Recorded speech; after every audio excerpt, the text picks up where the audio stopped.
Cuando niño, Almaciro Carlos era una persona muy especial. Tenía conciencia del sentir percipiente y, como si esto fuera algo en extremo cósmico, poseía conductas controladas. Porque sabía que debía guardar respeto, y como si fuera un acto sagrado, postrero, presentarse delante de su ello y observarlo con detención, como si un monje recorriera con sus pies descalzos los largos pasillos de un monasterio, cuyos mosaicos estuvieran en un punto común de congelación. Él comprendía que todo lo que lo sublimaba eran los misterios y los encantos, luego de haberse sometido al simple acto de observar. Cuando fue creciendo, al llegar a una altura que sobrepasaba el límite que su padre ostentaba con el cinturón que aferraba su aparatoso abdomen, su tía Alcira, llegada desde algún lejano horizonte, le había mostrado, una tarde lluviosa, un esquema, en el centro de una hoja rectangular de papel tan blanco como los débiles lamentos de los pasillos de su inventado monasterio. En el centro de la hoja se ubicaba un círculo remarcado en negro. Todo lo que había dentro de la figura, números, letras, caracteres, parecía querer proyectarse de una forma atrevida hacia el exterior de la circunferencia, gracias a 4 flechas, también dibujadas en negro, que apuntaban hacia otras letras más marcadas, más legibles que todas las demás.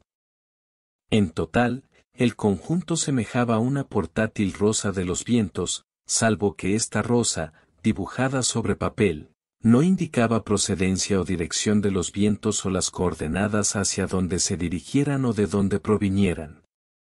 Alcira le habló, diciendo que se fijara bien en las flechas, dado que 2 eran más débiles en cuanto a grosor del trazo que el resto de sus compañeras. Y sí, en efecto así era, y esto llamó con poder la atención de Almaciro, ya que las flechas anchas las supuso portadoras de lo real y lo más importante.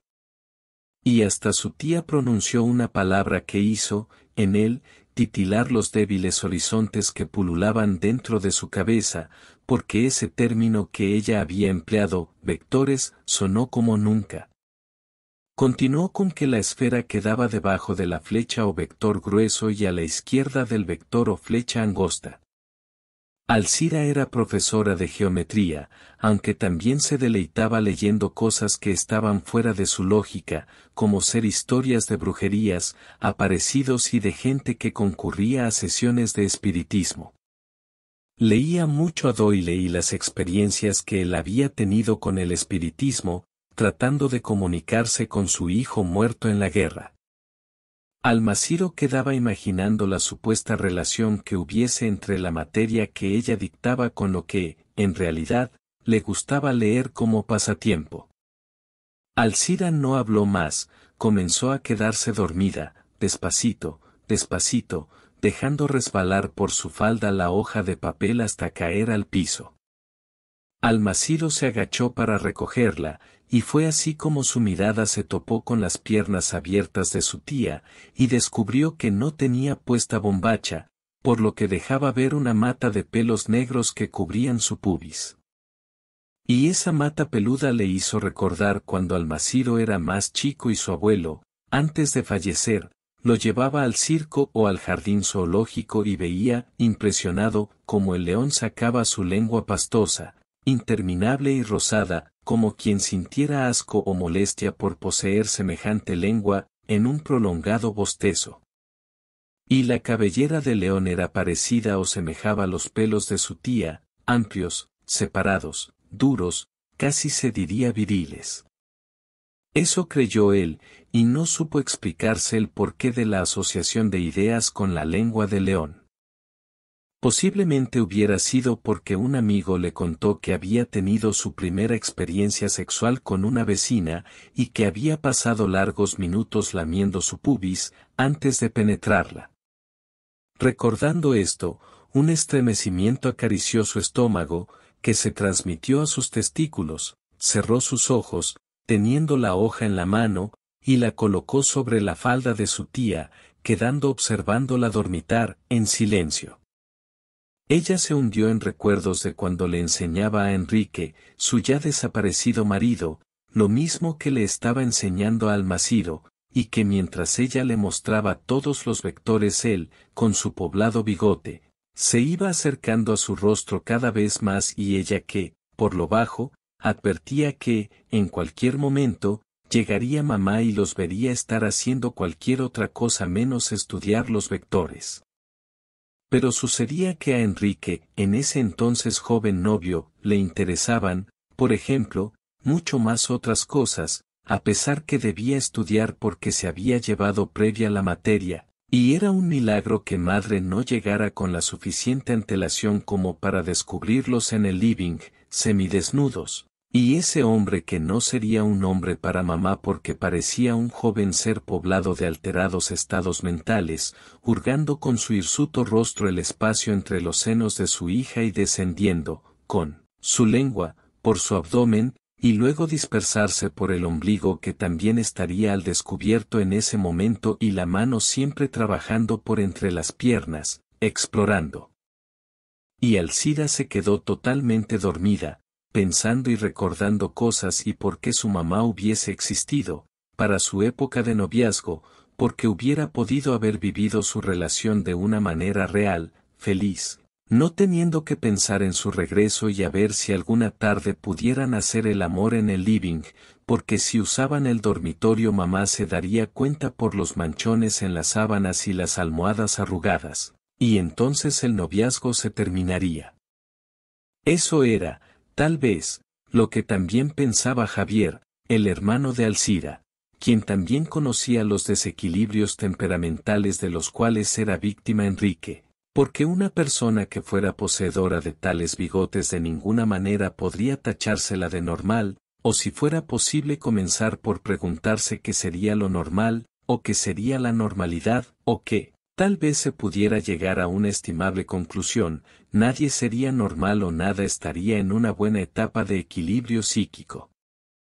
Eso Javier lo sabía y también Alcira sabía que la propia novia de su hermano tenía la suerte de vivir sola, en un departamento allá, por los barrios bajos, que había podido comprar con el entonces no opulento, pero algo más que suficiente sueldo de empleada administrativa. Allí Javier le hacía el amor de una manera salvaje, cuando concluían, el estado de los muebles, total y ampliamente desparramados por el suelo, les daba una cabal imagen de cuán arrolladora había sido su manera de amar.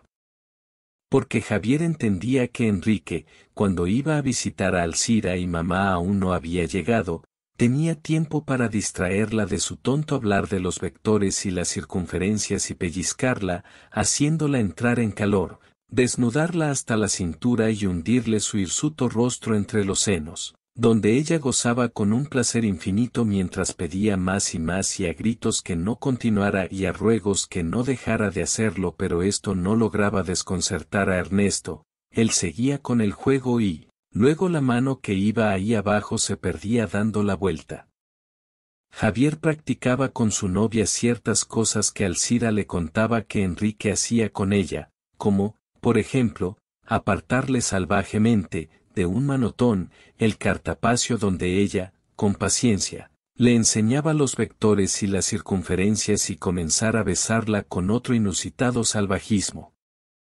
Pero como la novia de su hermano no tenía cartapacios, él le apartaba de otro brusco manotón el tablero del pueril juego que ella siempre ponía como excusa para verse, como más tonta excusa porque sabía que, si él llegaba, siempre terminaban en lo mismo, y era más que estúpido iniciar la jornada con un juego de fichas y dados.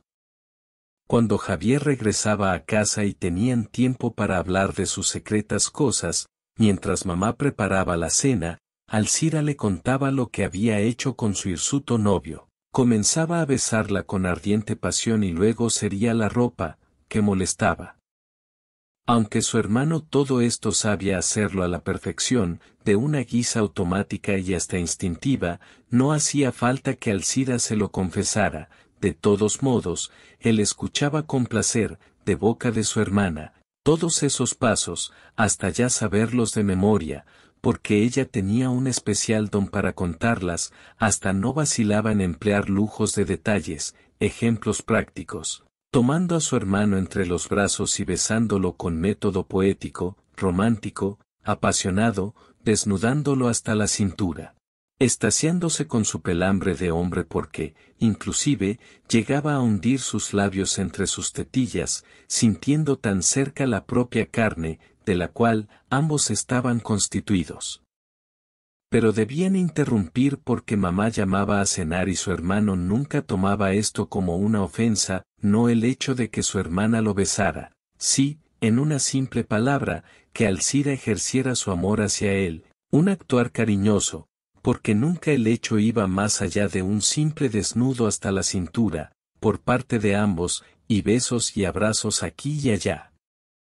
Porque él sabía que Alcira solo lo hacía para demostrar lo que su novio hacía con ella, y su hermano le decía que eso estaba mal, que su novio la trataba de una manera muy brusca y ella era una persona demasiado buena como para que, algún hirsuto ser, se ocupara de ella de esa manera y que él le iría a hablar, que conversaría con Enrique y le explicaría que mucho sería de su agrado que la tratara dulcemente o, de lo contrario, podría ya comenzar a elegir otra novia para que le explicara las teorías de las circunferencias y los vectores.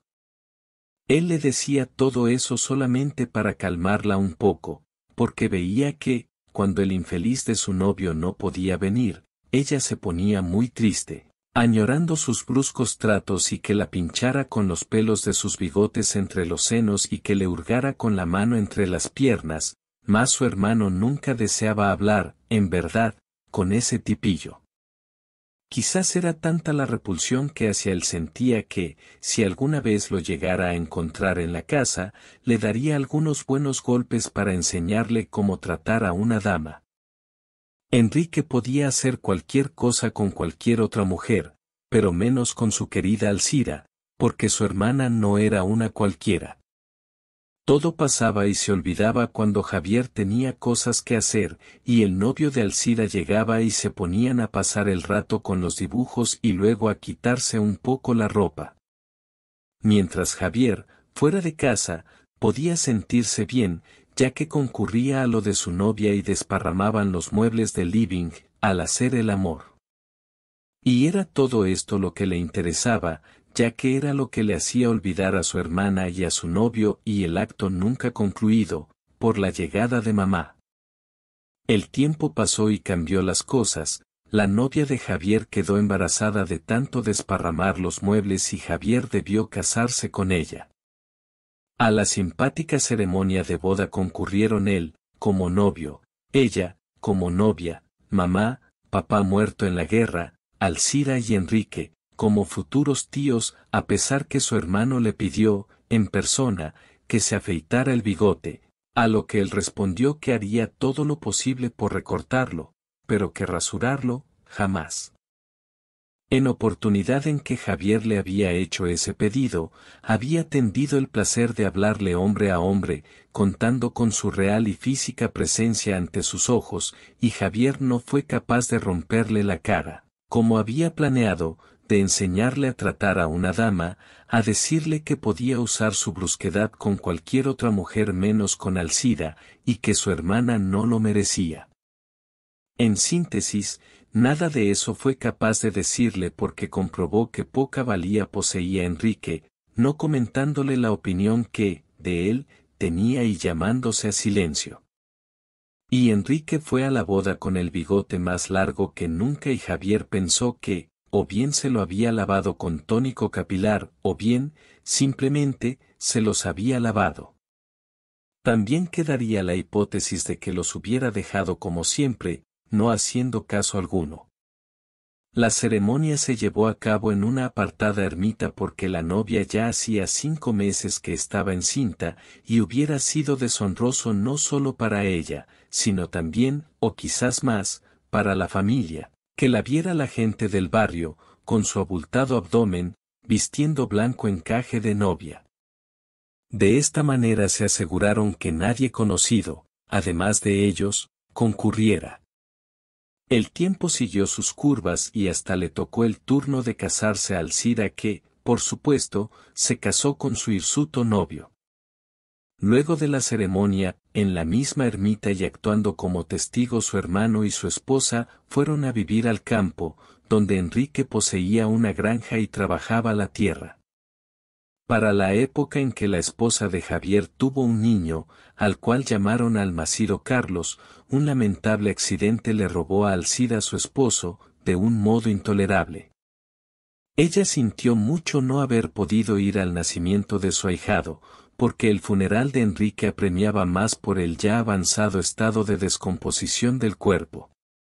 Y esto último fue debido a que ella no había podido creer todo lo que había acontecido, porque había llorado e implorado y suplicado y preguntado, al lado del cadáver de su ex, durante 4 días enteros, porque la vida había tendido sobre ellos un manto gris, hasta que, del cuerpo de Enrique, comenzó a emanar un intenso mal olor, y fue necesario llamar a un par de paisanos que ayudaran a sepultarlo. Años después de este incidente Alcida tuvo el coraje necesario como para abandonar el campo, dejar su trabajo de maestra rural, enseñando su geometría y trasladarse a la ciudad, como tía del hijo de su hermano, debiendo cumplir con mantener los lazos familiares. Alcida quedó viviendo en su casa natal, mamá hacía un par de años que había fallecido, con su hermano y su cuñada. Así se encontró delante de sí con la figura de un niño que se llamaba Almaciro Carlos, un muchacho algo retraído, tímido, introvertido, explorador y curioso, de esos que uno nunca podría llegar a saber con exactitud cuál sería su verdadero temperamento.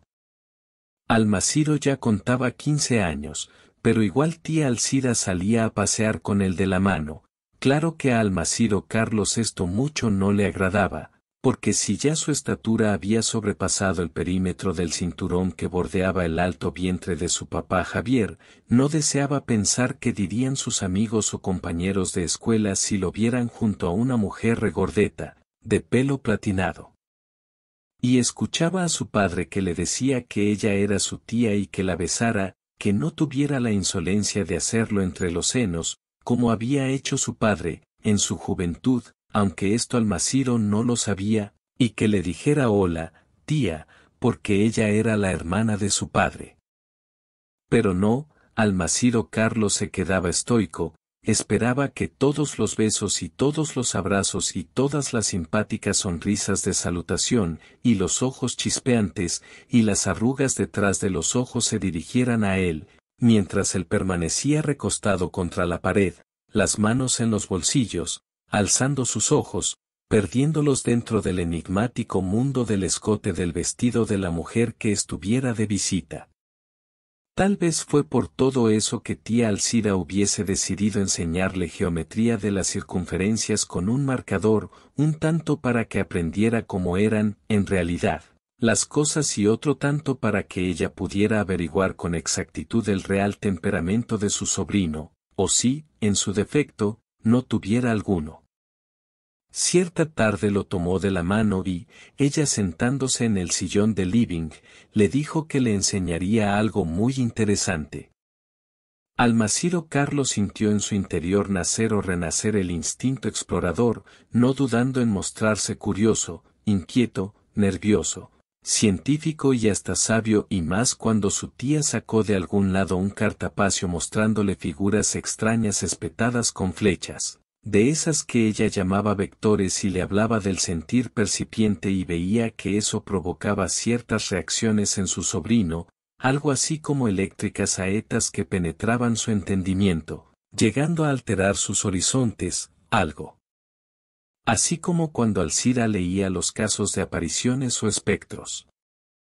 Era entonces cuando Almaciro deseaba saber más y más, y ella le mostraba las esferas circundadas con marcador negro, en el centro de las blancas hojas de papel, continuando comentándole acerca del sentir percipiente hasta que veía que lograba, en él, tener cabida todo, inclusive el esquema semejar una rosa de los vientos, y que sería o a qué se parecería, por qué sería así, pero que no podría usarse, prácticamente.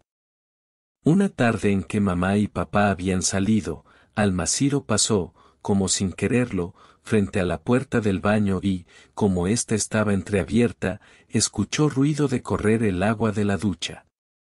Su sentir percipiente lo indujo a asomarse, porque podía ser que alguien se hubiese olvidado de cerrar el grifo. Almaciro entró y vio que era su tía Alcira que se estaba bañando.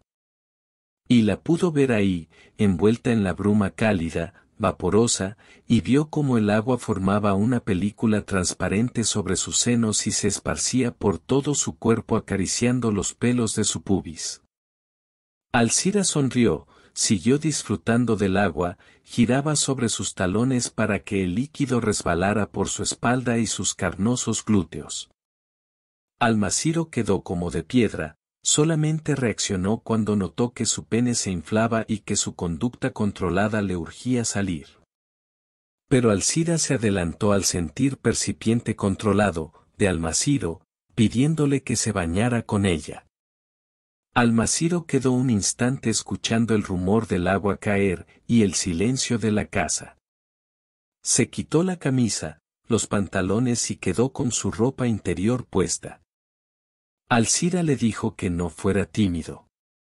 Almaciro se acercó y ella le bajó la prenda, dejando al descubierto su juvenil miembro, ya totalmente erecto. Lo invitó a entrar en la bañera, comenzó a enjabonarlo como lo hiciera cualquier integrante de la familia. Al llegar al pene lo cubrió con jabón y lo agitó hasta que Almaciro acabó en una explosión de espuma. Alcira esparció por su cuerpo el semen, sonriendo de satisfacción. Abrazó a su sobrino, quedando así por un buen rato. Al sucederse los días, Alcira aprovechaba cuando su hermano y su mujer no estaban para invitar a Almaciro a la ducha. Y a veces era él quien la sumaba.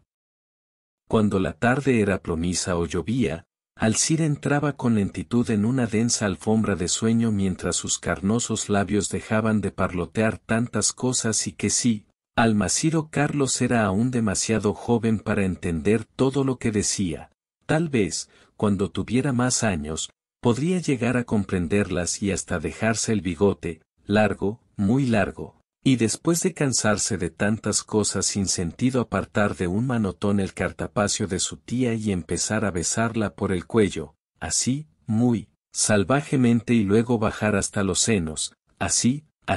muy de manera no civilizada, y quizás llegara a hacer algo antes que regresara papá y estropeara todo. Alcira se quedaba dormida en el sillón, con las piernas abiertas, mostrando su pubis desnudo, generoso a la caricia de Almaciro. Y él con sus dedos lo recorría desenredando la mata de pelos negros, duros como varón.